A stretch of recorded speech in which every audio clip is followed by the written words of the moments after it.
očitno ni niti enega ministrstva pod kontrolo NSI, kjer se ne bi pojavljala korupcija.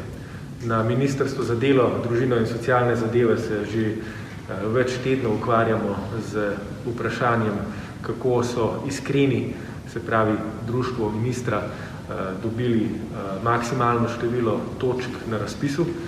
In tam se je izkazalo, da se je najverjetneje to zgodilo tako, da so med razpisom prilagajali kriterije, zato da je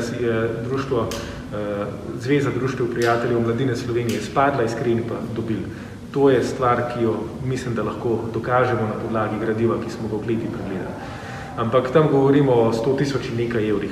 Pri SkyTollu pa govorimo o 15 milijonih evrih in tukaj je zelo jasno, da je Valentin Hajdinjak, ki je na čelo Darsa prišel kot podpredsednik NSI, med samim razpisom prilagajal kriterije, prilagajal celo premikal datume javnega naročila, zato da bi razpis in javno naročilo ustrezalo točno enemu ponudniku, to je SkyTollu, in da so vsi ostali odpadli.